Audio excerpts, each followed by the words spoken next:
Imagine boarding your red-eye flight with all the confidence of a man on top of the world. The hum of engines under starlit wings, the hush of first class.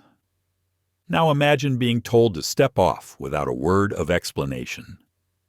What if that moment of indignity was only the beginning of a conspiracy so vast it grounded an entire airline? Meet Malcolm Reeves, a calm, composed strategist, devoted husband and father, suddenly cast out as a package and erased from the system. What secret cargo did they fear he carried?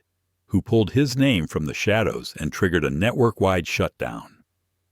As the truth emerges, it shatters trust in the data-driven world around us and forces us to ask, how much power do algorithms hold over our lives? And at what cost to our dignity? If you've ever felt invisible in a sea of faces, or wondered how far institutions will go to protect their interests, this story is for you. Smash that like button, share this video with your friends and family, and subscribe now to follow Malcolm's journey from silent removal to powerful reckoning. The city lights of Denver glittered below like scattered embers across a midnight canvas. Malcolm Reeves adjusted the knot of his navy silk tie in the taxi window's reflection. It was a small ritual, one he'd performed hundreds of times before walking into boardrooms, briefing Fortune 100 CEOs, or stepping onto late-night flights bound for the next high-stakes deal. But tonight was different. He was tired, not physically, but soul-tired. The kind of tired that doesn't show in the eyes, but lingers in the quiet moments between tasks. Still, he remained composed. Always composed. At 40, Malcolm had built a career that few could question. A senior partner at Whitestone Strategies, one of the most sought-after consultancy firms in the country. He was the man companies called when their supply chains collapsed, or when they needed to pivot during a crisis. He was known not just for solutions, but for calm, a lighthouse in boardroom storms. And it wasn't lost on him that he had to be that calm, that sharp, that immaculately precise to get here. Because being a black man in corporate America meant the margin for error was always thinner. He glanced at his phone. A photo of his wife, Danny, and their 8-year-old son. Caleb smiled back at him from the lock screen. They had FaceTime just an hour earlier. Caleb had proudly shown off a Lego space station he built all on his own. Danny had looked tired but radiant, curled on the couch with a brief full of civil rights casework. "Land safely," she had said. "And remember, you're not just flying to pitch a contract. You're showing the room what excellence looks like." Now, here he was, pulling into Terminal C of Denver International. Flight 217 with Volaris Air was set to depart for Boston in 90 minutes.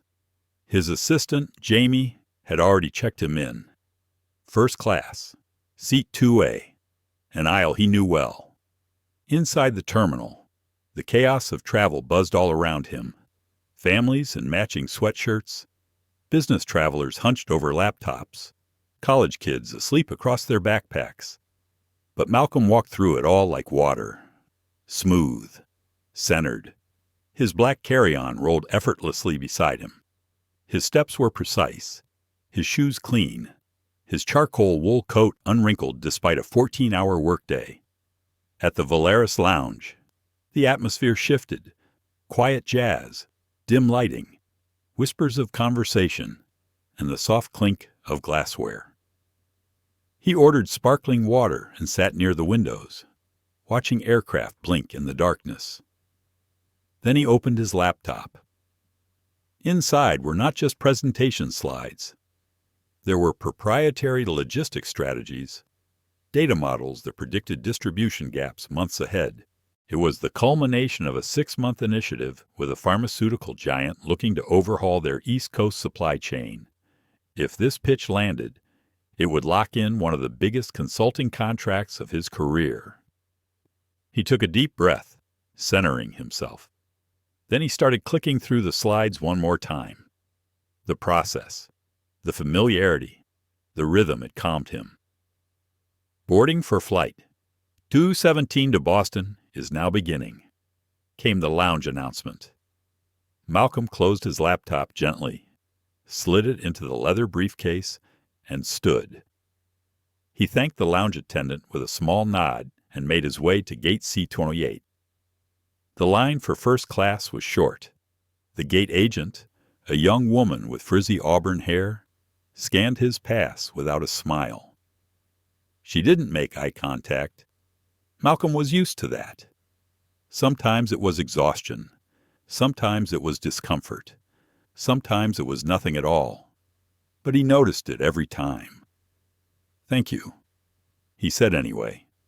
Stepping down the jet bridge, inside the aircraft, the cabin smelled of lavender and leather. Volaris Air prided itself on luxury and privacy. No boarding chaos, just calm and class. Seat 2A was waiting, pristine. He placed his briefcase gently beneath the seat in front of him and shrugged off his coat. The man next to him in 2C was already seated, mid-50s, white, crisp blue suit, reading The Economist with one leg crossed over the other. He looked up, gave Malcolm a nod. Malcolm returned it. No words were exchanged.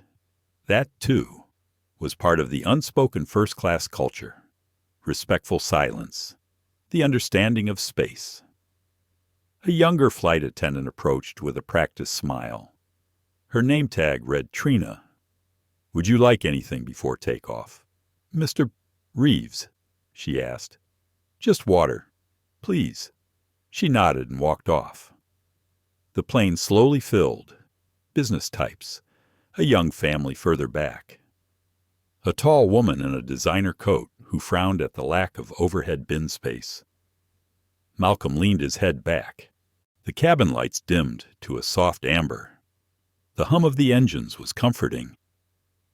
He imagined the hotel in Boston, the glass walls, the silence of the suite. He pictured his morning walk to the client's headquarters. He ran the opening line of his pitch again in his mind. Then, just as the doors closed and the safety demonstration began, something shifted. Another flight attendant walked up the aisle. Older, sharp features, hair pulled back into a tight bun. No trace of warmth in her eyes. Her name tag said Kendra.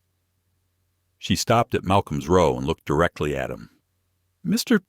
Reeves," she said. Her tone clipped. "Please come with me." Malcolm opened his eyes fully. He blinked, sat upright. "I'm sorry," he said calmly. "I need you to come with me. Now." The man in 2C slowly lowered his magazine. Malcolm sat up straighter. "Is there an issue I'm not at liberty to discuss? Please gather your belongings." The words weren't loud, but they cut through the hum of the cabin. He looked around. People had started to turn, their eyes curious, cautious. "I'd like to understand what's going on," Malcolm said. Kendra's lips thinned. She didn't blink. "I need you to comply. We'll explain everything outside." He could feel the tension rising in his chest. Not panic, not fear, just confusion. And beneath that humiliation, and beneath that, something colder. He didn't move. Not yet. Not until someone gave him a reason. Malcolm didn't move. Not because he was trying to defy authority. Not because he was making a scene. But because something in the way she said it felt wrong. Too sharp. Too practiced. He had seen this look before. On security guards who shadowed him through department stores. On hotel clerks who doubted his reservation until they saw the gold-tier reward status. On people who were trained to pretend they weren't judging him while making it very clear they were. "Sir, I need you to come with me now," Kendra repeated, her voice louder this time. Trina, the younger flight attendant, stood frozen a few rows away, holding a tray of pre-departure drinks. Her eyes darted from Kendra to Malcolm and back again. The man in 2C sat completely still. His hands rested on the armrest, his thumbs slowly tapping the leather. He didn't say a word. "I haven't done anything wrong," Malcolm said, calmly. "This is my assigned seat. I've flown this airline several times. I'm not sure why I'm being asked to leave." He looked her in the eye, not with anger, not with fear, just with that quiet firmness that people who've had to defend their dignity too many times carry like a second skin. Kendra didn't flinch. "I'm not going to ask again, sir." The plane was still connected to the gate. The door had not yet sealed. The final boarding announcement had just played moments earlier. The first-class cabin, previously silent, now buzzed softly. Low murmurs, uneasy shifting in seats. A few phones raised quietly in trembling hands. He glanced back once and saw a teenage girl in economy holding up her phone, recording. Of course they were. In today's world, everyone was always recording. But this wasn't a viral moment to him. This was his life. He exhaled through his nose and slowly reached down to retrieve his briefcase. He moved without panic, every motion smooth and intentional. Trina took a small step forward, her mouth open like she wanted to say something, then closed again. She turned and walked away. Malcolm stood, pulling his suit jacket from the hook, and slipped it over his shoulders. He turned to Kendra. "I will go, but I still expect a reason." She didn't answer. She just turned and led the way down the aisle. The walk from row 2 to the aircraft door was short, but to Malcolm, it felt like crossing a chasm, the kind that separated dignity from disgrace, the kind that people remembered for years, whether they wanted to or not. As he passed through the galley, a low murmur came from behind, a few passengers whispering, others staring straight ahead, pretending they weren't watching, pretending that this kind of thing didn't happen all the time, that they weren't part of it. The gate door slid open. The blast of cool air from the jet bridge hit his face. It was sterile and still. No explanation awaited him. No supervisor. No conversation. Just silence. He stepped onto the jet bridge. The door shut behind him with a mechanical finality. And just like that, he was no longer on the plane, no longer a passenger, just a question mark in someone else's story. He turned to see if Kendra would follow, but she didn't. She remained on board, out of sight, out of reach. He stood there, unsure what to do, unsure who to ask. A full-grown man in a tailored suit with an e-ticket, an ID, and a purpose treated like a threat without anyone saying why. Finally, a gate agent appeared at the far end of the jet bridge, a middle-aged man in a navy blazer and tired eyes. "Mr. Reeves?" Malcolm nodded. "I'm Mitch Donnelly, customer service supervisor for Valeris. Can we speak over here?" He followed the man down the ramp toward the empty gate area, chairs lined up like pews, neon lights humming overhead, a few janitors pushing carts nearby. The normal airport noise seemed distant, like it belonged to another timeline. "I'd like to know why I was removed from that flight," Malcolm said, voice calm but unyielding. Mitch shifted awkwardly.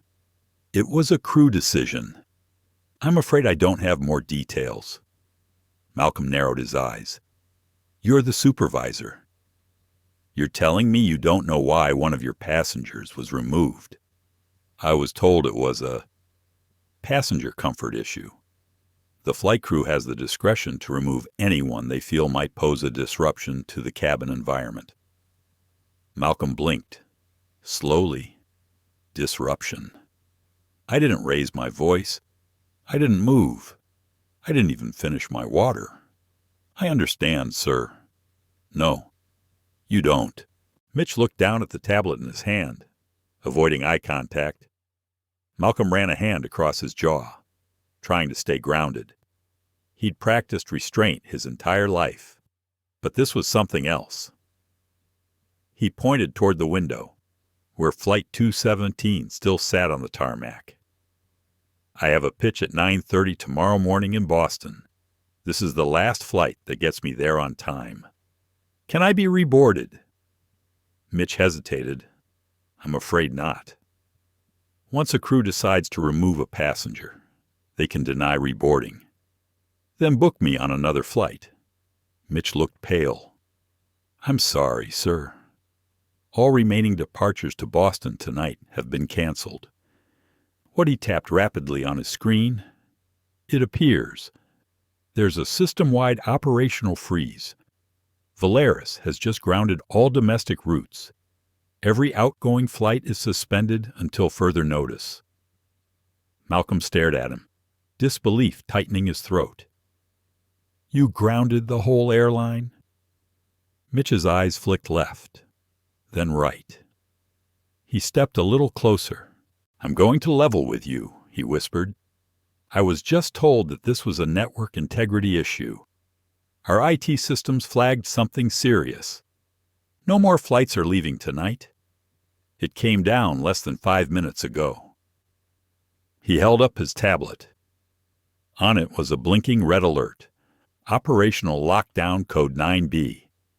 Malcolm felt a chill crawl up his spine. What had just happened? Was it really about a seat, about a disruptive passenger? Or was it something much bigger? Then, from behind the gate counter, a low static buzz came from a nearby radio. A voice spoke softly through the receiver. A woman's voice. Calm, precise. The package is off the plane. Proceed to normal. I repeat, the package is off. The blood drained from Malcolm's face. Package. Not passenger. Package. It hit him in the chest like a punch. Dehumanizing. Clinical. Intentional. He turned to Mitch, who now looked like he'd seen a ghost. Did you hear that Malcolm asked? Mitch didn't answer. He turned and walked toward the back office, muttering something about verifying system protocols. Malcolm just stood there, the airport around him alive with fluorescent light and dead silence. His briefcase in hand, his questions unanswered. He had boarded a plane as a customer. Now he wasn't even a person. Malcolm stood in the middle of the gate area, briefcase in one hand, heart thudding softly in his chest. Around him, the usual churn of airport life continued: boarding announcements, luggage wheels clacking on tile, the echo of conversations bouncing off high glass walls. But in his mind, the world had narrowed. A voice had just called him a package, not a person, not a passenger, a package to be removed. And like that, he was no longer in control of the story, no longer the highly respected consultant with a seat in first class and a mission in Boston, no longer the Malcolm Reeves who crafted order from chaos. Now he was just the variable, an anomaly, a problem to eliminate. He sank into an empty gate seat, trying to slow his breathing. His fingers gripped the handle of his briefcase with a kind of protective instinct. Inside, it was his laptop. Yes, but also his identity, his work, the fruit of 6 months of relentless effort. Everything he had built for the Boston pitch was there. He stared out the window. Flight 217 was still on the tarmac, still connected to the jet bridge, still perfectly capable of taking off. But instead of boarding again, he was out here, watching it like a ghost. His phone buzzed in his pocket. Danny, he answered quickly. Malcolm. What happened? Her voice cut through the noise, calm, but sharp with concern. They pulled me off the flight, he said. What they wouldn't give a reason. A flight attendant just said it was crew discretion. No explanation. Nothing. Did you say anything? Was there an argument? I didn't even finish my drink. Danny. There was a pause. He heard her inhale on the other end. And now she asked, "They just grounded the entire airline." A longer pause. "What do you mean, grounded?" "I'm looking at the screen. Every Volaris flight shows canceled in red. All outgoing traffic. All gates. Mitch, the customer service guy, said it was a systems lockdown." Then I heard a voice on the radio say, "The package is off the plane. Proceed to normal." Danny didn't respond immediately. He could hear the gears in her mind turning. "They're not talking about cargo." "Are they?" she finally asked. "No. They meant you." "Yes." Another beat of silence. Then her voice, quieter this time. "They dehumanized you." He nodded, even though she couldn't see it. "They made it clinical, efficient, and you're still at the gate." "Yeah. Go somewhere public. Don't be alone." Malcolm looked around. "It's an airport." "Danny, doesn't matter. If they went through this much effort to remove you, I don't trust what comes next." He didn't want to agree, but deep down, he felt the same unease. Go to the main concourse, somewhere with cameras and foot traffic. And Malcolm. Yeah, keep the briefcase with you at all times, no matter what. He swallowed. "I know. I'm going to start making calls," she said. "I'll ping your assistant to get you another flight, any airline, anywhere that gets you to Boston before morning. You really think this is bigger than a seat dispute, do you?" He didn't answer, because the truth was, he did. After hanging up, Malcolm stood and walked slowly toward the main terminal. The signs for coffee shops and bookstores brought no comfort. He wasn't here as a traveler anymore. He was now a part of something else. Someone had used their authority to make him disappear from that flight. But why his phone buzzed again? This time it was a number he didn't recognize. Area code 347. He hesitated, then answered, "Malcolm Reeves." "Yes. This is Lucas Trent. I'm a journalist. Independent. I've been tracking some unusual patterns involving Volaris Air. I think you might be at the center of something. I just saw a video of you being removed from Flight 217. It's already making the rounds on social media." Malcolm kept walking toward the center atrium, his steps deliberate. "What do you mean, patterns?" he asked. "Passenger removals, unexplained reseatings, sudden system failures right after someone's kicked off a flight. A few whistleblowers contacted me over the past year. Something about Volaris's internal protocol that doesn't align with FAA standards." Malcolm stopped near a cafe, leaned against a pillar. "I just want to get to Boston," he said quietly. "I know. But I think this might be about more than your flight." Malcolm's pulse quickened. "I'm not saying anything without counsel. I'm not asking you to. But I have information that might explain what's happening. You were listed as an asset containment flag in a document I received 2 weeks ago. It was encrypted, redacted, but the code that matches your Flight 217 is in there." "Why me?"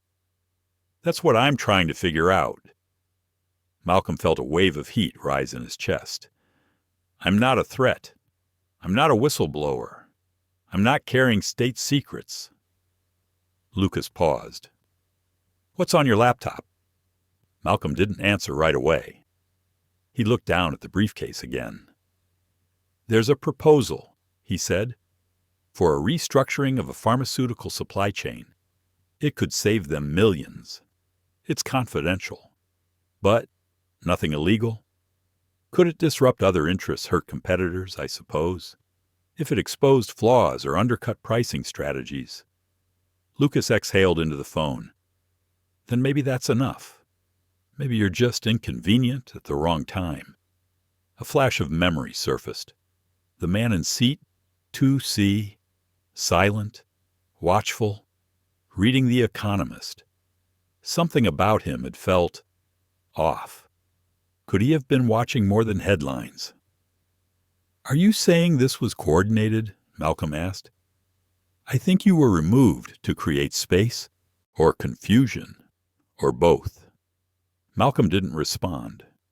A loudspeaker announced another wave of cancellations. The terminal was beginning to buzz with travelers reacting to the news.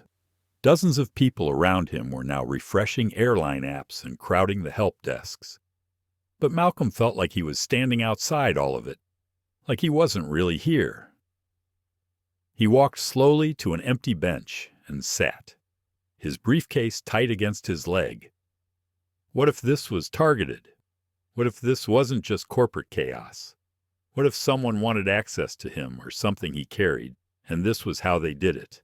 And what if, in all their planning, they hadn't expected him to be calm, hadn't expected him to stay quiet and alert? What if they had expected him to fight, to yell, to give them an excuse? But he hadn't. He'd walked off the plane with grace. He'd held his voice like a weapon and refused to let it be twisted. Now, he sat in the echo of that decision, tired, angry, but still standing, and not alone, because somewhere out there, someone was watching, and someone else, his wife, his assistant, a reporter, was pulling on threads. He didn't know where they would lead, but he knew one thing for certain. This wasn't over, not even close. Malcolm sat at the edge of Gate C-28, elbows on his knees, hands laced, eyes distant. His briefcase rested between his feet, never out of reach.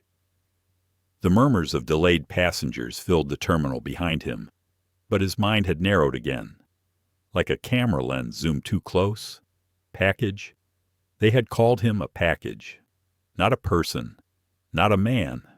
A thing to be removed. An object interfering with process.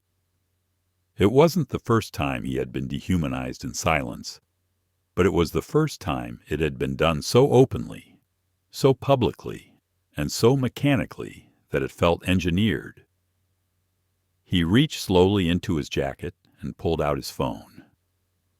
The screen lit up with missed calls. Danny, Jamie, unknown numbers. A flood of texts.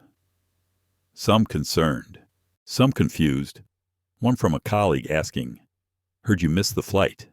Everything okay?" No, it wasn't. He texted Danny first. Still at Dean. No rebooking possible. Talked to a journalist. This is bigger. Will update. Love you. Then he dialed Jamie, his assistant. She picked up instantly, voice sharp and anxious. "Malcolm, I've been trying to reach you. What is happening? Are you okay?" "I'm okay. Physically," he said, "but I think something very wrong is happening. I'm not on the flight, and Valeris has shut down all departures nationwide." Jamie fell silent for a beat. He could hear the rapid clicking of a keyboard on her end. "I'm looking at the system right now. Nothing out of Denver, nothing out of LAX, JFK, Atlanta. It's not just delays.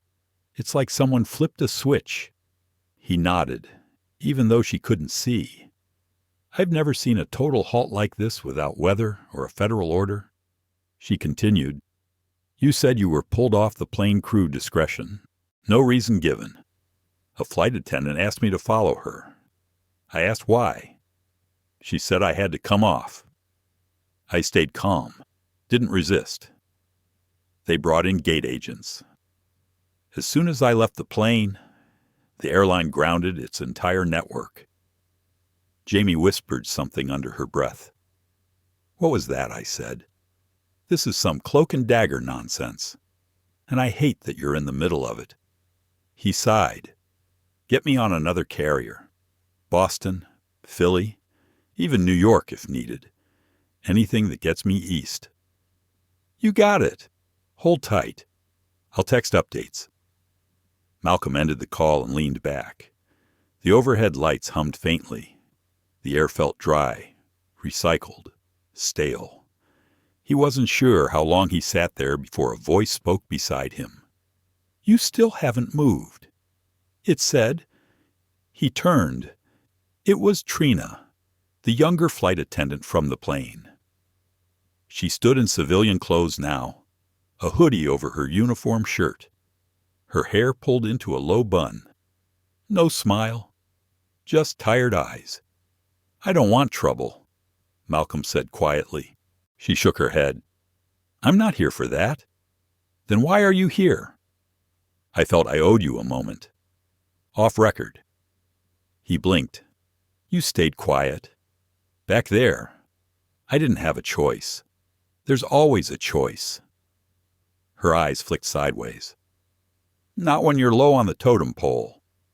Not when the crew lead gives you a directive and you know the airline backs her. Not you. Malcolm exhaled. He didn't know whether to be grateful or angry. She didn't say why. Just gave me the signal. Told me to stay out of it. Not interfere. He asked, Kendra. The name sat like a cold pebble in his throat. I knew something was off. Trina continued. You weren't causing trouble. You were just sitting there, quiet. And she came up to you with that tone, like you'd already done something. But you hadn't. No, I hadn't. I'm not saying this to make it better. I just needed you to know. I saw it, and I didn't stop it. I froze. He studied her face. She looked genuinely torn, not rehearsed. You could lose your job for talking to me, he said. I already feel like I lost something by saying nothing on that flight. She glanced down the concourse, then pulled something from her bag. A folded printout. She handed it to him without a word. It was a crew briefing. Flight 217. Departing den for BOS. Standard protocol notes. But near the bottom was a highlighted line, Asset Flag Priority Override. If matched to Manifest Identity Reeves M. Initiate reroute protocol. Containment if challenged. Do not engage. Malcolm read it twice. Then a third time. He looked up. Trina was already walking away. Wait, he called out. Why show me this? She paused, looked back. Because silence helps no one. And because you weren't a package. He watched her disappear down the terminal hallway, swallowed by airport shadows. He folded the briefing and slipped it into his jacket. His chest tightened. It wasn't just crew discretion. It was planned, documented, executed. They had expected him, flagged him. But for what? He felt his phone buzz again. Another unknown number. He answered without thinking. Malcolm Reeves. Yes. This is Lucas again. I have something. I cross-checked your name with a redacted security protocol that was leaked to me from inside Volaris. Something called Project Warden. It's supposed to identify high-risk individuals who might compromise digital integrity during transit. That's nonsense. I'm not a hacker. I know. But guess what the project's trigger conditions are? I'm listening. Keywords like consulting, data transfer, pharma, and supply chain disruption. Malcolm froze. That matches your work, doesn't it? Yes, Lucas sighed. I don't think they flagged you because of who you are. I think they flagged you because of what you might be carrying. Malcolm tightened his grip on the phone. You're saying someone fed Volaris a list of names, people to remove based on assumptions. I'm saying someone is using passenger flights to manage corporate risk. And if that includes removing threats mid-flight or before they do it under the radar. Malcolm stood slowly, his breath steady, but his heart pounding. Who gave them my name? That's what I'm working on. But Malcolm, if they grounded every flight just to remove you, what does that say about what's on your laptop? He looked at the briefcase again. Not just strategy slides, not just supplier audits, but leverage. If his proposal exposed vulnerabilities in the pharmaceutical distribution model, it might cost millions, even billions. Stock prices could fall. Acquisitions could stall. Executives could lose their bonuses. He wasn't the target. He was the trigger. His removal was a message. Don't move. Don't speak. Don't be where you're not wanted. Except he was still here. And now, he was angry. Not the kind of anger that explodes. The kind that sharpens, that focuses, that waits. He tapped the phone screen and sent one text to Danny. Confirming this is targeted. Briefing doc confirms asset flag. Journalist has more. Not going silent. I need you to prepare. He placed the phone in his pocket and gripped his case tighter. They had tried to treat him like a package, but he wasn't one. He wasn't something to be removed. He was someone they were going to regret pushing out. Malcolm stood at the far edge of the concourse, near a quiet row of windows that overlooked the runway. The city lights twinkled in the distance. Planes from other airlines continued to taxi, board, and depart. But the Volaris gates sat dark, their monitors flashing one red word again and again: canceled. He checked the time, nearly midnight. If he had been on that flight, he'd be in the air now. Halfway to Boston, half asleep with his headphones in and his notes folded on the tray table. Instead, he was grounded by design. His phone buzzed again. This time it was Danny. They flagged you, she said without greeting. Trina gave me a copy of the crew briefing. He replied, there's a line that confirms it.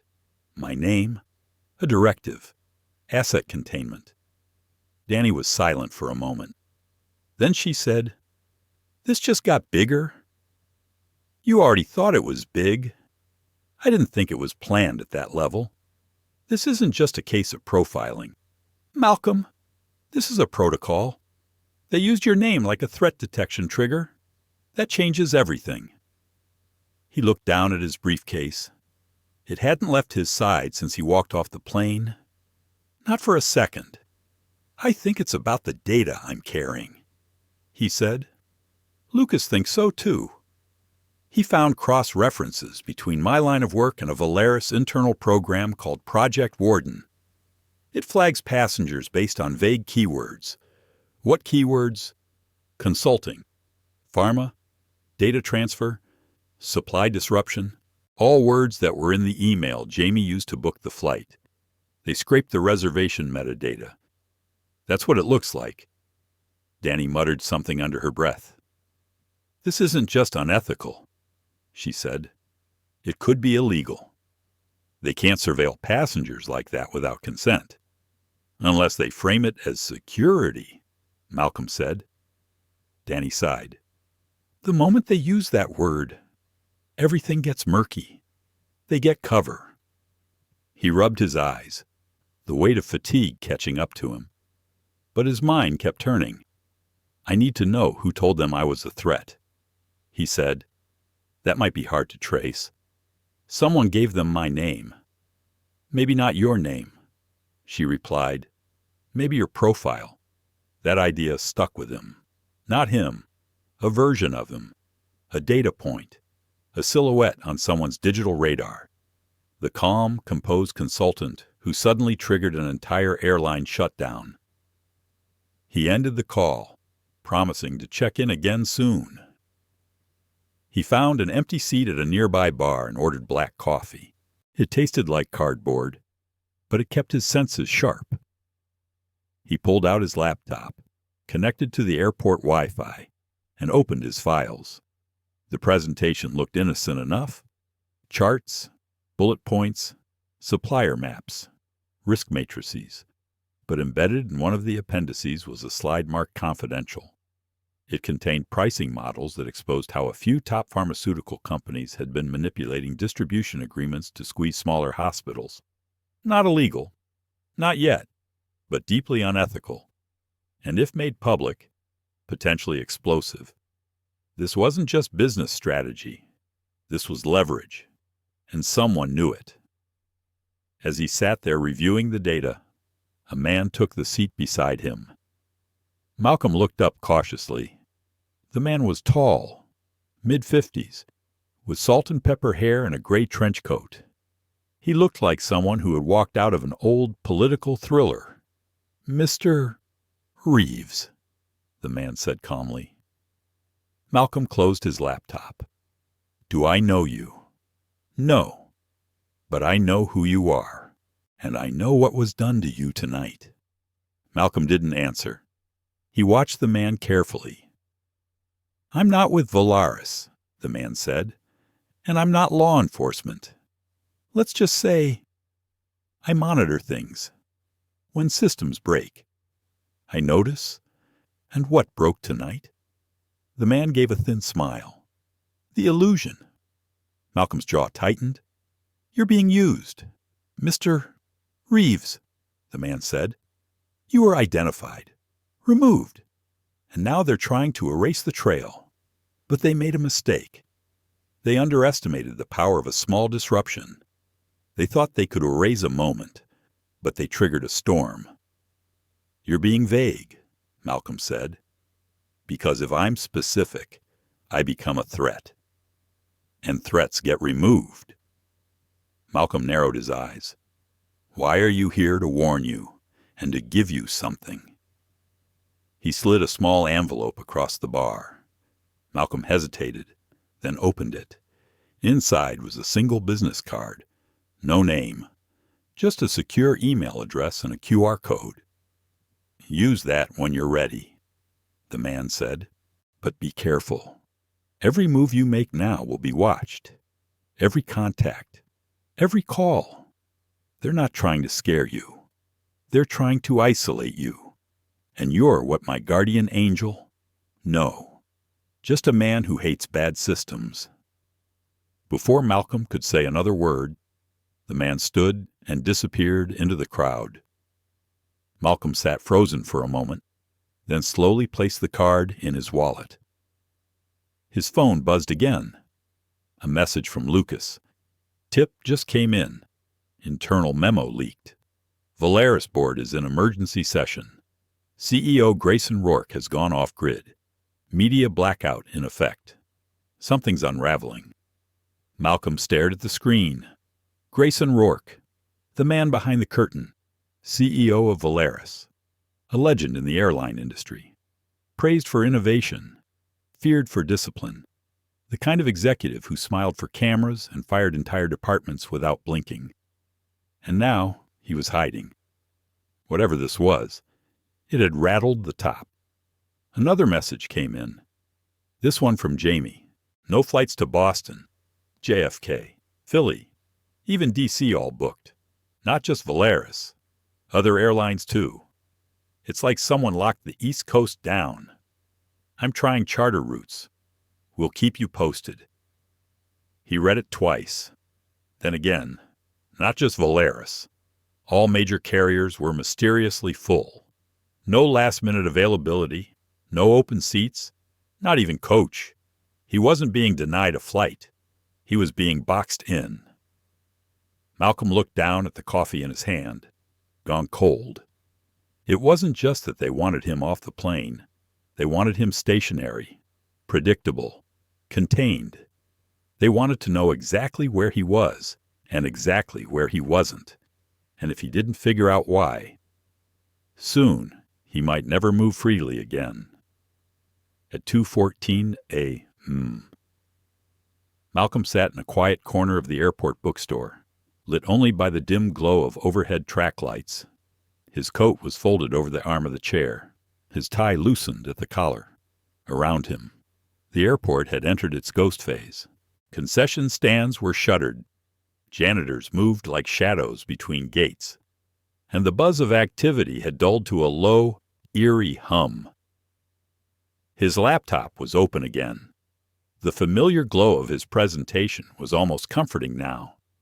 He had reviewed it so many times he could recite the key slides from memory. But tonight, it wasn't the words on the slides that mattered. It was what they meant to someone else. He wasn't the only one awake. Lucas Trent was on the other end of a secure video call, speaking in a low voice from his dim apartment in New York, piles of paper and screens flickering behind him. "Okay," Lucas said. "Let me walk you through what I've got. Go ahead. There's a whistleblower. She used to work in risk management at Valaris. Left 6 months ago. Claimed she was pushed out after raising concerns about new passenger screening protocols. Said they were using third-party metadata analysis from private defense contractors." Malcolm's brow furrowed. "What does that mean?" "Exactly. They were purchasing behavioral data, browser history, online purchases, travel habits, all fed into an algorithm. If you matched a certain risk profile, doesn't matter if you were a threat or not, you were flagged. The airline called it preemptive containment." Malcolm leaned back in his seat, stunned. "You're telling me I was removed because a machine thought I was inconvenient. Not just inconvenient, disruptive. Not in the violent sense, just capable of causing ripple effects, like making noise about something, like carrying data someone powerful doesn't want moved across state lines."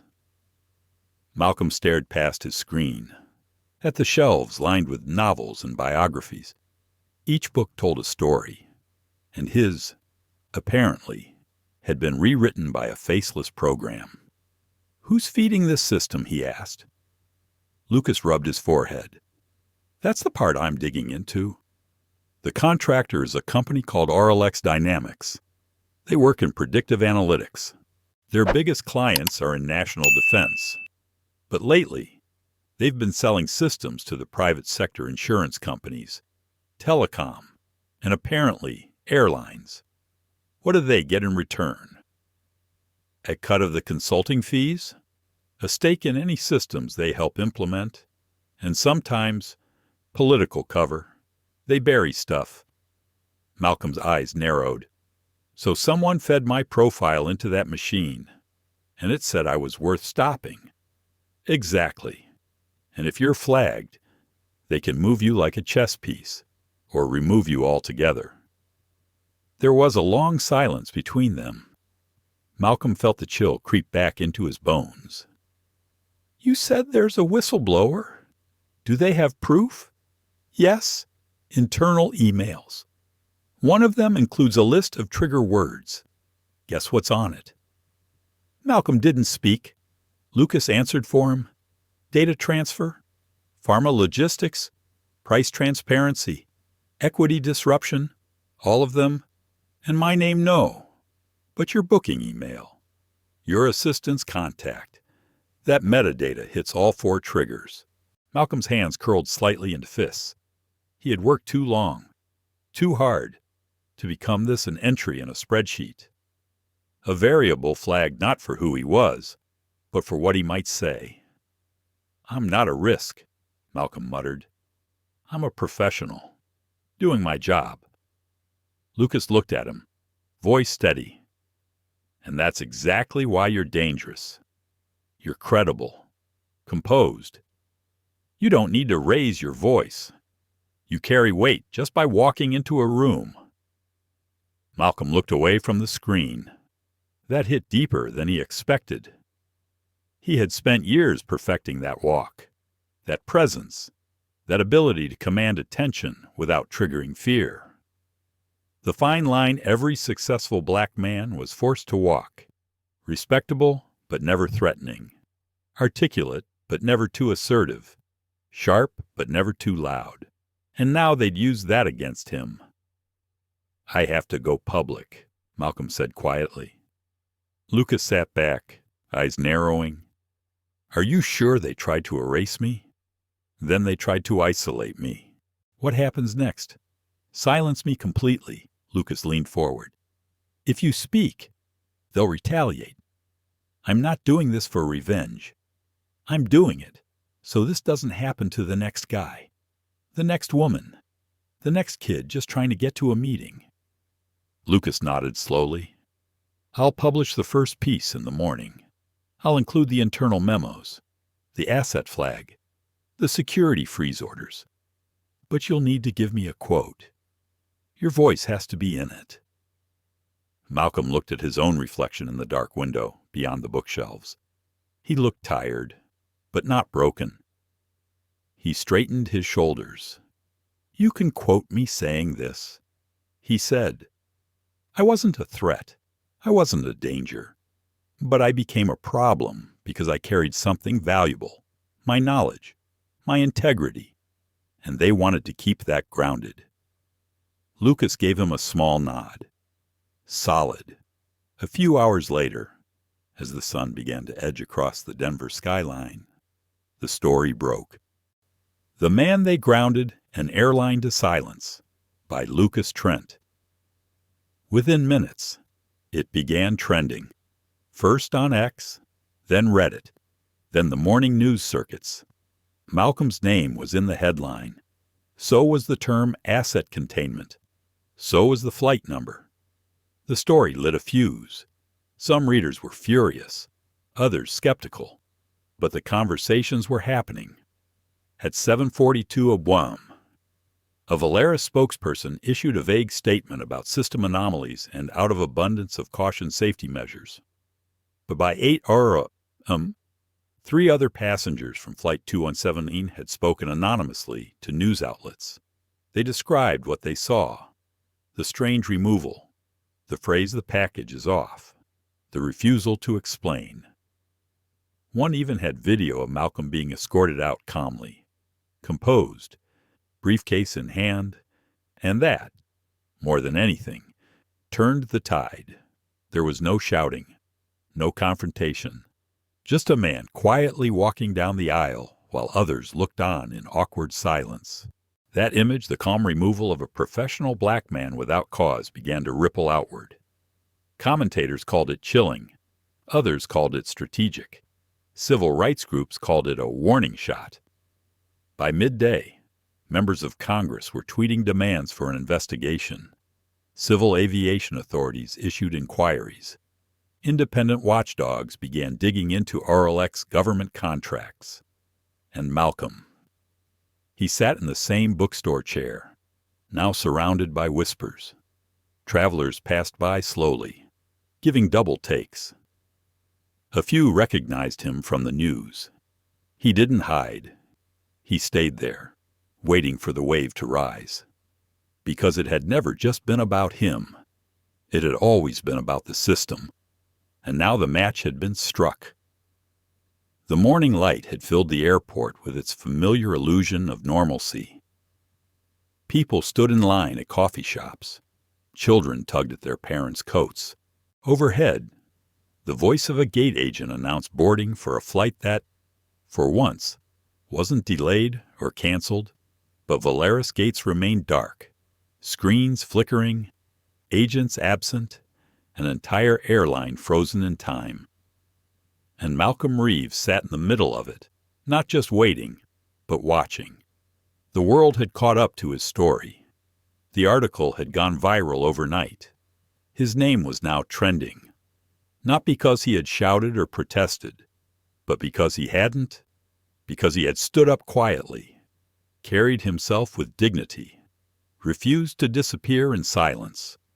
But with attention came risk. His phone was ringing every 10 minutes now. News networks, podcasters, civil rights groups, even a few corporate executives from rival airlines who wanted to have a conversation. He ignored them all. He didn't want a spotlight. He wanted answers. He took a slow sip of coffee and stared out at the parked aircraft, sleek and still. That morning calm felt unreal, like someone had pressed pause on the chaos. He glanced down at his briefcase again. The weight of it no longer felt physical. It was metaphorical now, symbolic. It wasn't just documents anymore. It was proof. Disruption, a threat in the form of data. His files revealed how a major pharmaceutical company, Clarion RX, had orchestrated pricing and supply routes that prioritized high-margin urban hospitals and left rural clinics waiting weeks for medication.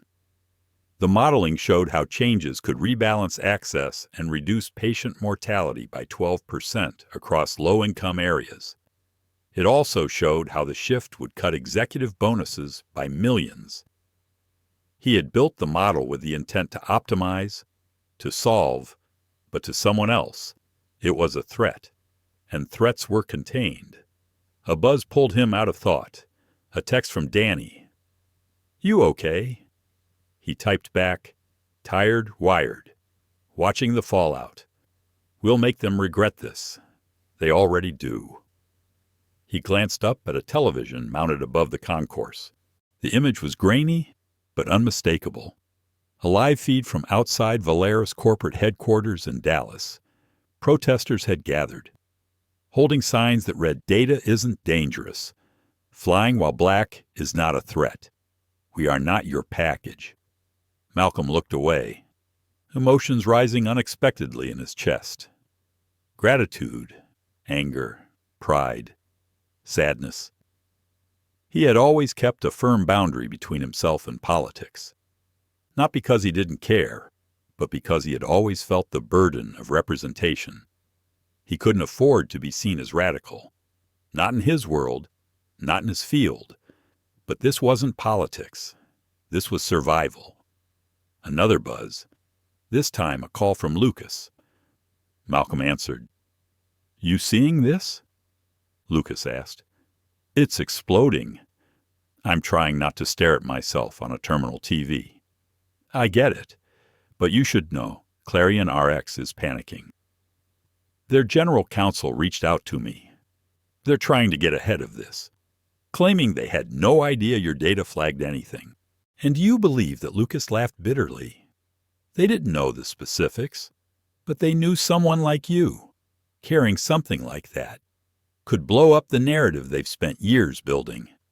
That's enough to trigger back-channel panic. Malcolm rubbed his temples. "Do you know who passed my name to Valaris? Still chasing that? But I have a theory. I'm listening. Clarion's digital security vendor. Same firm that handles Valaris's risk intelligence systems. Oralex Dynamics. So they flagged me from both ends." "Exactly. You weren't just carrying data. You were the connection between two systems. That made you volatile." Malcolm closed his eyes. Volatile. All he had done was try to fix inefficiencies in drug delivery. And that had made him a national story. A moment later, his phone buzzed again. This time it was Jamie. "Malcolm, you need to see this. Turn on Channel 4. He looked back at the terminal TV. Someone had already changed the feed. Grayson Rourke, the elusive CEO of Valaris. He stood behind a sleek podium at a hastily arranged press conference, flanked by two exhausted-looking PR reps. His signature black suit looked perfect. His silver hair combed into a flawless side part. His voice, however, was tight with carefully measured contrition. "Valaris Air would like to formally apologize to Mr. Malcolm Reeves," he said. "We acknowledge the distress caused by his removal from Flight 217. We are cooperating fully with federal inquiries into our data management practices. While we cannot discuss specific internal security measures, we want to assure the public that we are undertaking a comprehensive review." Malcolm's lip curled slightly. It wasn't an apology. It was damage control. The language was all PR script. Acknowledge, distress, review. No mention of targeting, no admission of protocol abuse, no responsibility. Lucas was still on the line. "He's trying to hold the line," Lucas muttered. "But the board is divided. I spoke to someone inside. Half of them want to fire him before the end of the week. They should. They might." A pause. "But I'm warning you," Lucas added. "They're going to come after you next." "I know. They're going to paint this as a misunderstanding. Say you misinterpreted everything. Try to reframe you as a man who overreacted. They'll have to do better than that. Then be ready. Because Clarion's stock just dropped 7%. Valaris is down 9%. You didn't just shake the tree. Malcolm, you dropped a branch on the market. Malcolm hung up. He didn't speak, didn't smile. He simply watched the screen as Rourke walked off without taking questions. There was a quiet tension in the air now. The story had moved past outrage. It had entered the realm of consequences, the place where men in suits started to sweat, where shareholders called emergency meetings, where silence stopped being profitable. He looked at his reflection in the dark screen of his laptop. This wasn't the face of a whistleblower. This was the face of someone who'd been used, discarded, and then weaponized his own erasure. He wasn't the story they wanted, but he had become the one they feared. Not because he was loud, not because he was angry, but because he had endured, because he had survived the silence and turned it into sound. By noon, Denver International was no longer calm. The Valaris terminals were swarmed not by passengers, but by reporters, security, legal teams, and federal agents in plain clothes. The airline's internal systems remained frozen. Dozens of employees had been told to stay home or were escorted from the building. Some weren't even told why. Others already knew. A whistleblower had opened the floodgates. Malcolm Reeves, who was still seated quietly in Terminal C, watched it unfold. He didn't look like a man who had just toppled 2 corporate giants. He looked like a man who hadn't slept in a day. His phone was on silent now, but the screen still lit up every few minutes with alerts, headlines, mentions, hashtags. His name, once relatively unknown outside corporate strategy circles, was now attached to a growing national conversation about digital surveillance, data profiling, and racial bias at 35,000 feet. The pressure was mounting, and the system was cracking. A small group of travelers had approached him earlier, offering handshakes and quiet words of solidarity. One woman with tears in her eyes had whispered, "You gave us a voice." He had thanked her but said little else, because truthfully, he still wasn't sure what voice he had given. He wasn't an activist, not a politician, not a professional whistleblower. He was a consultant, a thinker, a builder, and now, unwillingly, a symbol. He stood slowly, walked to a nearby window, and stared out at the grounded Valaris fleet. Rows of planes gleamed under the midday sun, gleaming, waiting, still. His thoughts spun. This wasn't just about what had happened to him. It was about the infrastructure that made it possible. A network built to analyze human behavior, make preemptive decisions, and label people by invisible codes before they'd spoken a word. He had become an entry in someone else's predictive model. And now, that model was falling apart. His phone buzzed again. A message from Lucas. 2 more whistleblowers confirmed. One from Oralex. One from inside Clarion. Both say your removal wasn't an isolated case. It's protocol. They've done it before. Malcolm sat down and read the message again. They've done it before. That stuck in his mind, tightened something in his chest. He wrote back. How many people, Lucas responded. We're building the list. But one internal memo referenced asset flag incidents. 214 events in 9 months. 214. He closed his eyes. That number wasn't abstract. It was terrifying. How many of them were like him? How many never spoke up? How many didn't realize they were part of an algorithm's red flag? How many never got the chance to say, I wasn't the problem. I was the warning. Just then, a shadow crossed into his periphery. He opened his eyes. A man in a slim navy suit stood in front of him. Clean-shaven, mid-40s, discreet earpiece in his ear. He wasn't from the media, wasn't security. This man had federal posture. "Mr. Reeves," he said smoothly, "do you have a moment?" Malcolm's pulse quickened. He nodded.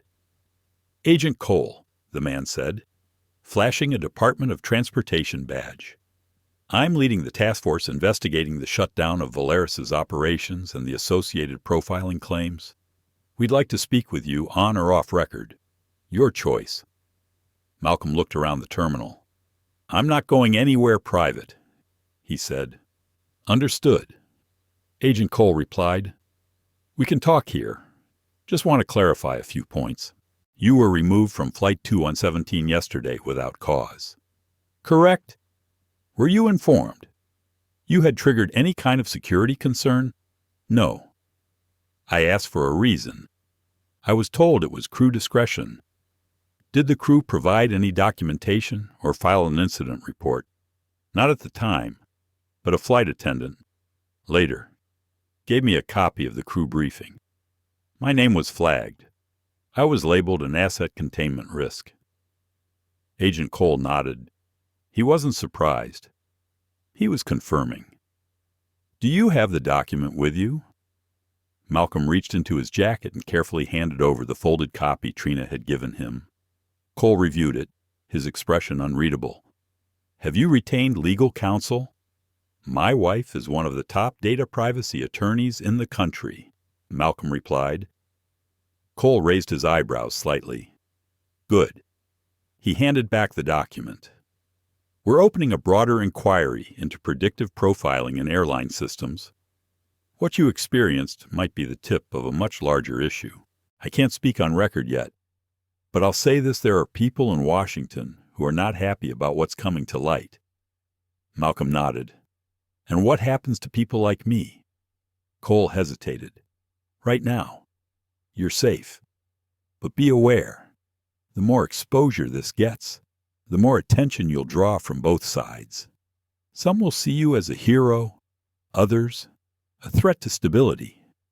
I've been called worse." Cole gave him a thin smile. "If you remember anything else, call this number." He handed Malcolm a small card and turned to leave. Malcolm slipped the card into his wallet next to the one the mysterious man in the trench coat had given him. He now had 2 contacts, one public, one in the shadows, 2 paths forward, one legal, procedural, the other, something else. His phone buzzed again. Jamie this time. "Malcolm. Clarion just fired their chief risk officer. Internal memo leaked breach of ethical compliance." The system was eating itself. He looked around the terminal, the reporters, the chaos. This was no longer a corporate incident. This was a reckoning. His reckoning. He had always believed in quiet leadership, the power of stillness, of being the calm in the room, the one who kept his voice low but his mind sharp. But now, he realized, sometimes quiet wasn't enough. Sometimes silence needed to be broken. He stood and walked to the nearest news crew. A young black woman with a microphone was rehearsing her segment. She looked startled as he approached. "I'm Malcolm Reeves," he said. "You wanted a statement?" Her eyes widened. "Yes, sir. Yes." He took the mic gently from her hand, looked straight into the camera, and spoke. "I wasn't removed because I was dangerous. I was removed because I knew something they wanted buried. Because I carry my knowledge like a map. And someone decided my flight path was too disruptive. But I will not be erased. I will not be flagged and folded into a system that values efficiency over truth, data over dignity. My name is Malcolm Reeves, and I am not a package. I am a person, and I am still here." He handed the microphone back, and the terminal erupted in applause. Malcolm Reeves sat on a quiet bench outside Terminal C. The chaos inside the airport had faded into background noise. Reporters still circled. Cameras still flashed. But here, in this quiet pocket between concrete pillars and rows of luggage carts, he finally allowed himself a breath. It was strange. Everything was louder now, yet something inside him had gone still. He looked at his hands, same fingers that had typed up pharmaceutical logistics for a company that never intended to act on them. Same hands that had once fit gloves to scrub in during summer internships at underfunded clinics. Back when he still believed change came from inside the system. Same hands that now held the power to break that system open. The image of the woman with tears in her eyes replayed in his mind. You gave us a voice, but whose voice had he silenced for so long? How many times had he seen something wrong and said nothing? Not out of cowardice, but out of calculation. He had spent years learning how to survive in boardrooms where being too passionate got you labeled unprofessional, where being too correct could make you expendable. He had learned to stay inside the lines. Now he was the reason the lines were blurring. His phone buzzed again. He ignored it. Another call, another message, another media request. They could wait. He needed space to think. His eyes drifted to a father playing tag with his son near the taxi lane. The little boy darted behind a pole, laughing, while the dad tried to pretend he could not see him. The child squealed with joy when his father scooped him up into a hug. It was a small moment, unremarkable to anyone else. But Malcolm felt a tightness in his throat. He wanted that world for his own son. A world where a boy could grow up and be respected not for the mask he wore, but for the truth he carried. A voice broke his reflection. "Mr. Reeves." He turned slowly. It was an older black man in a dark brown trench coat, glasses slipping down his nose, holding a tablet under his arm. "I know you're being swarmed," the man said gently. "I just wanted to thank you." Malcolm nodded politely. The man didn't walk away. "My name is Dr. Charles Benton. I'm a professor of computational ethics at Georgetown. I've been tracking your story with great interest." Malcolm studied him. "You think ethics can exist in systems like this?" Benton gave a weary smile. "They can, but only if people like you demand they do." Malcolm gestured at the terminal behind them. "This wasn't part of any plan. I didn't want to go public. I just wanted to fly, get to a meeting, go home." "And yet here you are," Benton said, lowering himself slowly onto the bench beside him. "You became the thing the system feared a voice with integrity, in possession of truth, who refused to sit down when told to disappear. I was flagged like a product. You were flagged because you could not be bought." They sat in silence for a moment.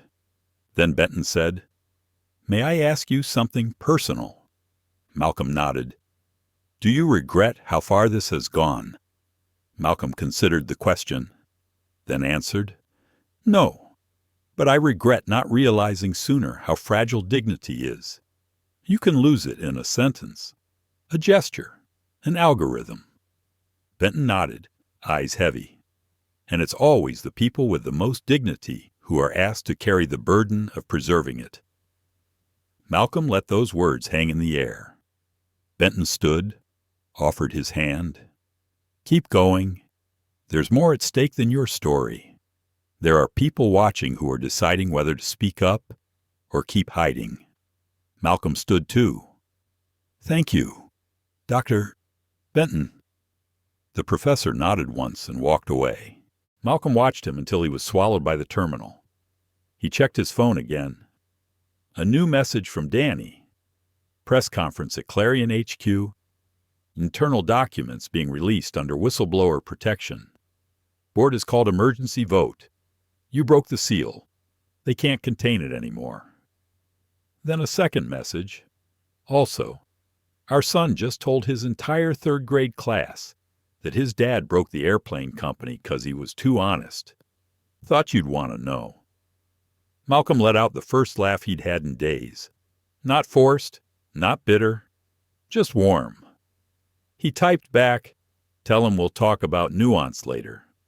For now. I'll take it." He tucked the phone into his pocket and looked up at the sky. The clouds had cleared. Blue stretched out overhead.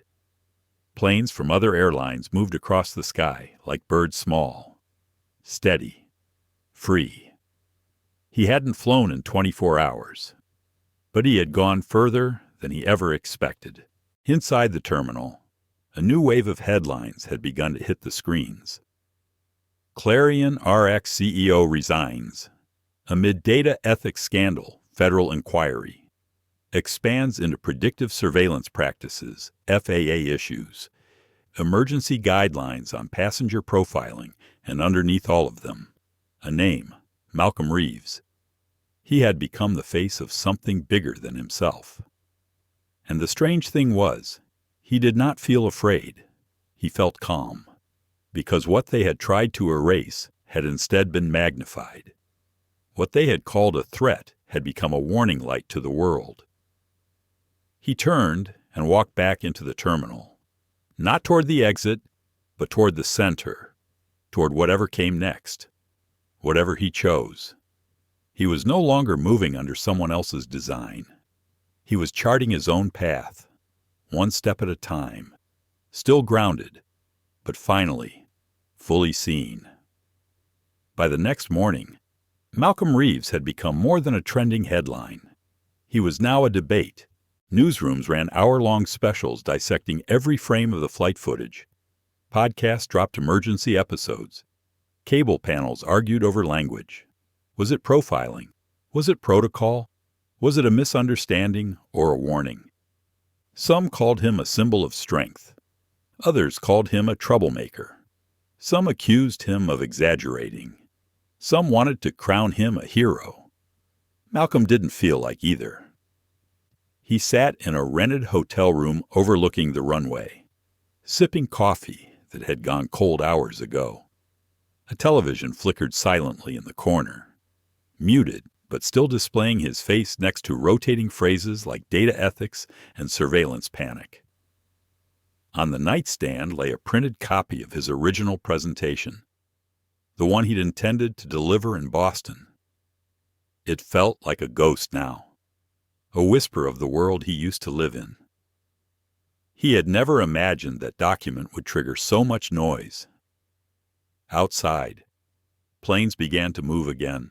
Volaris had partially resumed operations under new FAA oversight, but Flight 217 remained canceled on every display, like an artifact left untouched for evidence. The world had kept spinning, but Malcolm knew something was broken now, something fundamental. And it wasn't just about airlines. It was about trust, about how easily institutions could strip away your personhood without ever speaking your name. A knock on the door pulled him from his thoughts. He opened it to find Lucas Trent standing there, laptop bag over his shoulder, eyes bloodshot from too many nights without rest. "I brought breakfast," Lucas said, holding up a paper bag. Malcolm let him in without a word. They sat across from each other at the small table by the window, barely touching the food. Lucas pulled out his laptop and opened a folder. "I found more," he said. Malcolm didn't respond. He waited. Lucas turned the screen toward him. "There's a sub-network inside Orilex, not just flagging travelers, but communicating with corporate clients, sending predictive alerts to companies about which employees might be disruptive, which whistleblowers might become problems, which contracts might get challenged." Malcolm stared at the files, like a credit score for conscience. Lucas nodded. "They're trying to privatize foresight, turn risk into a commodity, predict dissent before it happens, and sell silence before it even speaks." Exactly. Malcolm scrolled through the emails. They were coded, but not subtle. There were color-coded profiles, terms like communication volatility, mission deviation potential, and subtle advocacy threat. Then he saw his own initials. Mr. Red tag. High deviation score. He wasn't even a person anymore. He was a liability asset. He closed the laptop and rubbed his face with both hands. This isn't just corporate strategy, he said. This is preemptive character assassination. Lucas looked out the window. They've built an echo chamber, one where people like you are always dangerous before they're ever seen, and people like them always reasonable, even when they're quietly eliminating the competition. Malcolm shook his head. Most people don't even know it's happening.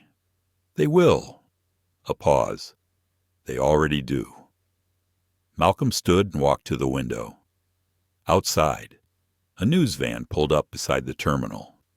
Another reporter stepped out, microphone in hand. Cameraman following.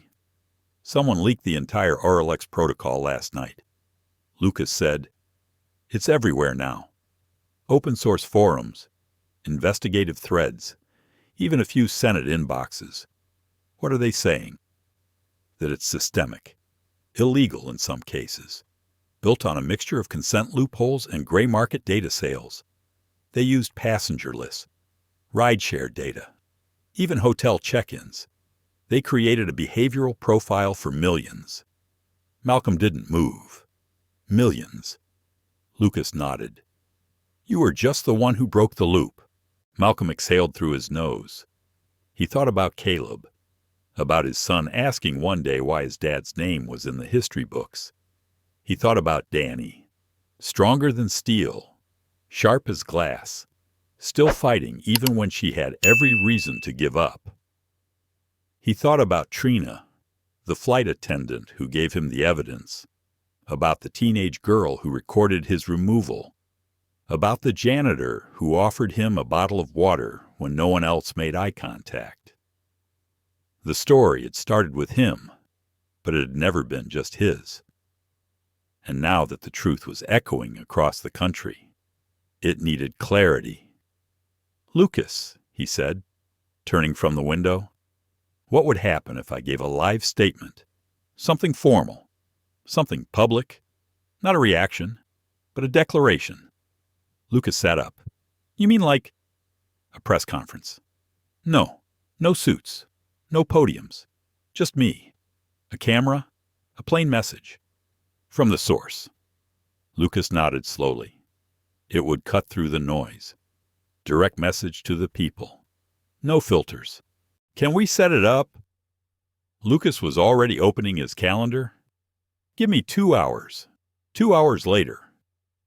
Malcolm sat in a small digital production studio, one of Lucas's contacts from a nonprofit newsroom behind the camera. There were no stage lights, no dramatic backdrops, just a stool, a mic, and one camera. Malcolm took a breath and looked directly into the lens. "My name is Malcolm Reeves," he began. "I'm not a politician. I'm not a celebrity. I'm not even someone who intended to be in the public eye. I was just trying to go to work. I had a presentation to give, a hotel room waiting, a family at home. That's all." The room was silent. I was removed from a flight without explanation. I was flagged by a system that judged me before I spoke. Not because I was violent, not because I posed any danger, but because someone decided that the information I carried and the person I am were too unpredictable. He paused. "That's the world we're living in now. A world where data speaks louder than truth. Where companies can decide you're a threat before you even board the plane. Where silence is a system, not a mistake." Malcolm leaned forward slightly. "I'm speaking now because I refuse to be erased. I refuse to let my son grow up in a world where dignity is treated like a variable, where privacy is a product, where people like me are contained instead of respected." His voice stayed calm, measured, but it had gravity. I was labeled an asset. I am not an asset. I am a human being, and so are the hundreds of others who've been flagged, removed, profiled, and pushed into silence. This is not just about one airline or one company. This is about the world we are building and who we are excluding from it. He paused, then finished, and I am not going anywhere. The recording stopped. Lucas looked at him across the room and nodded once. It's perfect. Malcolm stood. No applause, no headlines, just the weight of what had been said, and the knowledge that once truth is spoken, it cannot be unsaid. The video went live at 4:03 p.m. By 4:09 it had over 1 million views. By 4:32 it was broadcast on 5 major news networks. By 5:00 people were crying in airports. There was something about Malcolm's voice in that studio, steady, calm, unscripted, that broke through where no headline could. It was not anger. It was not politics. It was recognition. It was the sound of someone who had been stripped, yet refused to vanish. Within hours, social media filled with videos of people recounting their own experiences, times they had been pulled aside, flagged, questioned, or removed with no explanation. Stories that had never made the news because they had never made a sound. Until now. Malcolm sat in the back of a rideshare car, headed toward a speaking event he had not planned. His phone buzzed again. "Danny, you shook the world," she said without greeting. "I just spoke. That's the thing. You didn't shout. You didn't accuse. You just told the truth, and it caught fire." He closed his eyes. The car hummed along the freeway. "Caleb okay?" he asked. "He's building a Lego protest sign. It says, 'My dad tells the truth,' in little bricks." Malcolm laughed quietly. "He gets that from you." Danny's voice softened. "You sure you're ready for tonight?" He hesitated. "I don't know, but I don't want to run from it either." "Then we're proud of you, no matter what." The car pulled up outside the Civic Auditorium. It wasn't a stadium, but it wasn't small either. Local organizers had reached out, asking if Malcolm would speak at a community town hall on data privacy and corporate responsibility. He'd said yes without thinking. And now he was here. He stepped out of the car into cool night air, his coat tight against the wind. A line of people waited at the entrance, holding small signs. Nothing angry, nothing wild. Just quiet words. "Listen to us. Truth is not a threat. I am not your algorithm." Inside, the auditorium buzzed with anticipation. Teachers, students, lawyers, pilots, airport staff, people who had once trusted the system, and people who never had that luxury. The moderator was a woman in her 50s with a voice like velvet and eyes like stone. "Ladies and gentlemen," she said into the mic, "tonight we hear from a man who was told to sit down and instead stood up for all of us. Please welcome Malcolm Reeves." Applause filled the room, not explosive, but steady, a wall of respect. Malcolm stepped to the mic and let the moment breathe. He didn't have prepared remarks, just the truth. "I didn't come here tonight to give a speech." He began. "I came here because I was tired of feeling invisible, and I know I'm not the only one." He looked across the crowd. They were listening. "I'm not a celebrity. I'm not trying to lead a movement. I didn't wake up looking to start a revolution. I just wanted to go to work, to fly across the country, to do my job, and I was removed without cause, flagged without explanation, silenced without apology. People nodded. Some wiped their eyes. I was told I was a risk, not because of what I did, but because of what I knew. Because I had information that could change how we think about power. Because I was, in their words, disruptive. He paused. Well, maybe we should all be a little disruptive. That brought soft laughter, applause, because right now, systems are being built to decide who matters before you've said a word, and that should scare all of us. He scanned the audience again. This isn't just about me. It's about every passenger who was asked to step aside because they didn't fit the mold. Every employee whose voice was deleted in a boardroom. Every child who grows up wondering if the data about them will say more than their actions ever could. The applause rose again, longer this time. After the event, people lined up to speak to him. A former flight attendant who had been fired for questioning a passenger removal, a teenage coder who had discovered a flag in a mobile app used by rideshare drivers, a mother whose son was stopped by TSA 3 times in 1 month because his name matched a digital profile that was never explained. Each story added another crack in the system's mirror. Back in his hotel room later that night, Malcolm couldn't sleep. He sat by the window again, watching the blinking lights on distant aircraft. Then a message arrived. From Trina Wells, the flight attendant who had slipped him the flagged document. I finally resigned today. Couldn't be part of that anymore. They said they'd bury me. I told them I'd rather be buried than silenced. Thank you for making me brave. He stared at the message for a long moment. Typed back, you weren't buried. You were planted. And now we grow. A few minutes later, another email came in. This one from a senior executive at Clarion RX. Anonymous. Encrypted. It simply read, Malcolm, there's more. They're shifting operations to new shell subsidiaries. Data laundering. Trying to stay ahead of the federal investigation. We need to talk. Soon. Signed. One who's done hiding. Malcolm leaned back in his chair. The silence was no longer empty. It was full of voices. Some afraid, some ready, all watching. He didn't know where this would end, but he knew now that his story wasn't just his. It was a match in a dark room. And now the fire had caught. A year had passed since that night at Denver International. Malcolm Reeves had long since moved on from the airport bench where his life was rewritten. He had returned to his work, but nothing was the same. The world had shifted its axis when he refused to be erased. Tonight he was back at the airport, not as a stranded passenger, but as a speaker at a data ethics summit organized by the FAA. It felt surreal.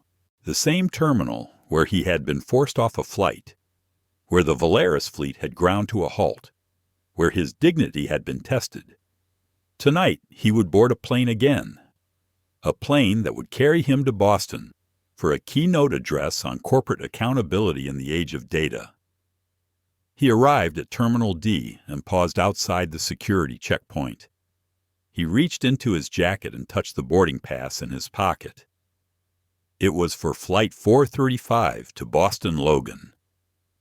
He felt a familiar tension in his chest, but this time it was tempered by something new, confidence tempered by purpose. He walked through security without incident. No questions, no flags. Just a polite smile from the TSA officer who looked at him as he always had. As a traveler, not as a data point. He approached Gate D14, where a small crowd of fellow speakers waited. Among them was Dr. Charles Benton, who greeted him with a warm nod. The professor's presence was a reminder of where this journey had begun, not with a flight, but with an idea. Malcolm found his seat. 3A. He set his briefcase under the seat in front of him. Inside was his laptop, his notes, a few photos of Danny and Caleb tucked into the front pocket. He took a seat next to an older man reading a newspaper. The man looked up, recognized him, and offered a polite smile and a whispered congratulations. Malcolm nodded back and settled in. Flight attendant Lily approached with a welcoming smile. She offered water and a warm greeting.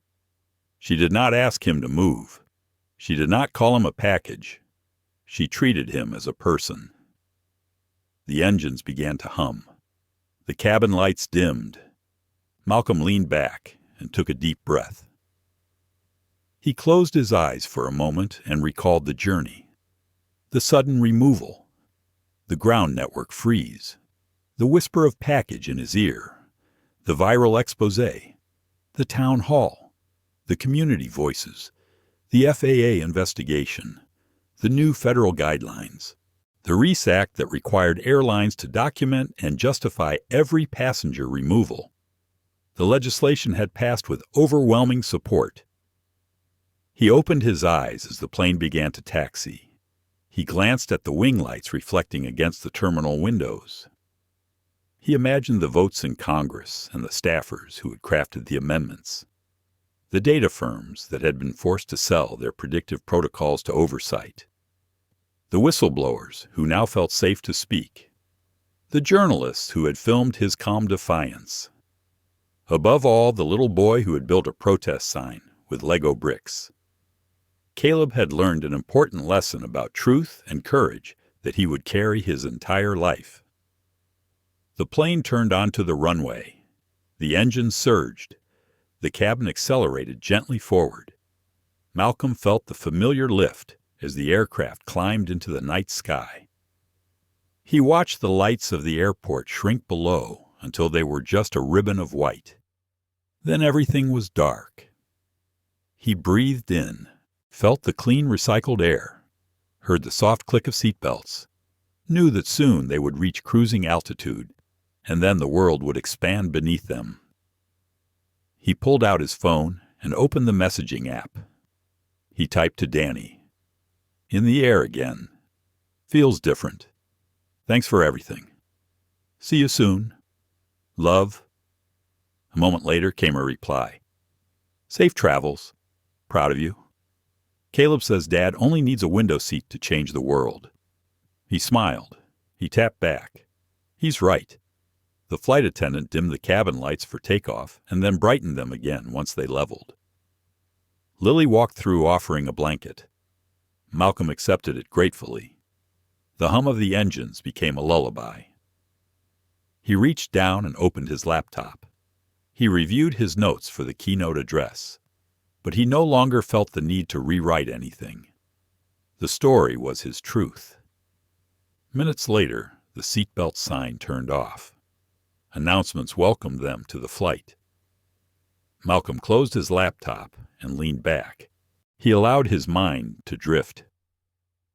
He pictured the thousands of people who had watched him speak that day in Boston, the faces in the auditorium, the questions from the audience, the panel with airline executives who had to answer for profiling practices, the applause when he quoted the new FAA guidelines, the collaborative tone between government regulators and private companies, the sense that this was not just a fight, but a partnership for better systems.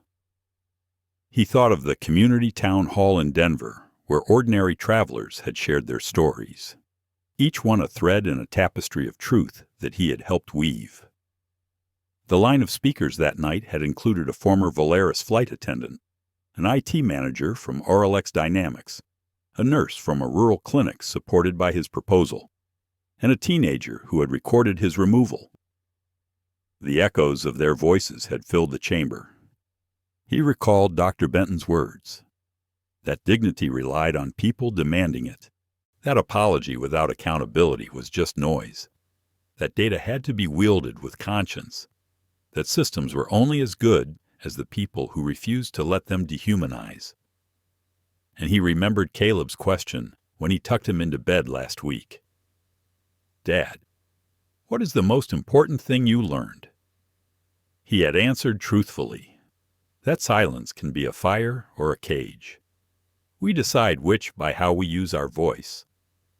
Caleb had looked up with wide eyes and whispered, Then I'm going to speak as loud as I can." Malcolm reached into his pocket and pulled out a small map that Danny had pressed into his hand that morning. It was a simple airport map with a single scribble. A route from Gate D14 to Terminal C baggage claim. A reminder of his origins. A map of where he had been unseated and where he would claim his journey. He closed the map, folded it carefully, and placed it in his briefcase. It was a token of memory and promise. The flight attendant passed by, offering snacks. Malcolm took an apple slice and a bottled water. He offered a small tip and a genuine smile. She thanked him. He watched as the other passengers settled into their routines. Some read, some slept. Some watched the map on the screen.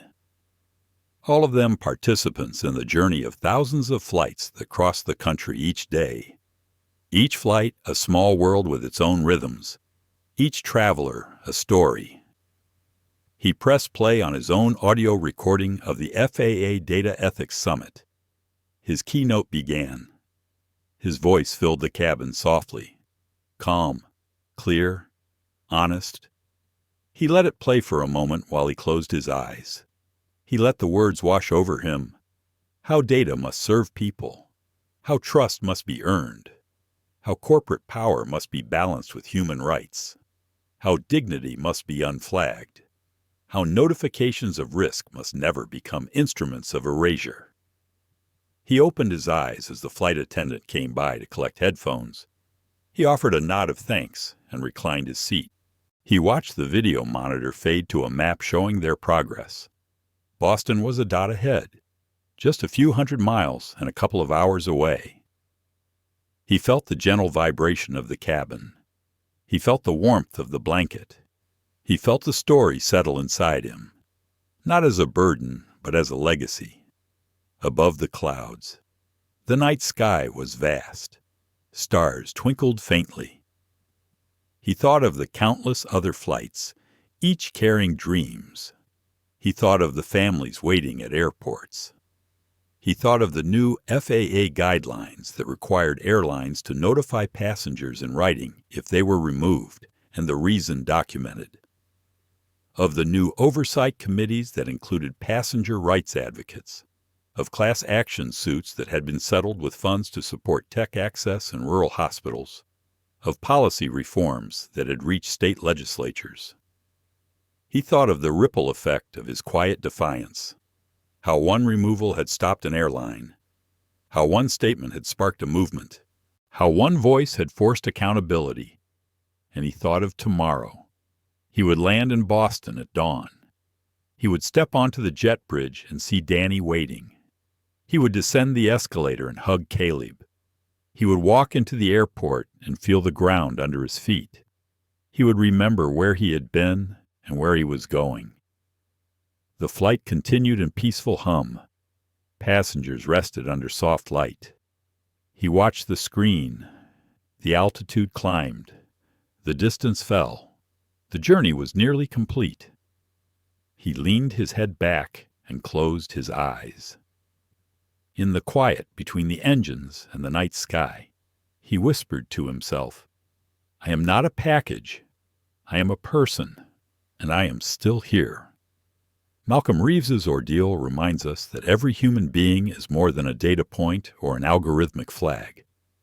Tonight we witness the quiet courage of one man who refused to be categorized, erased, or silenced, transforming his moment of deepest humiliation into a beacon of hope for thousands.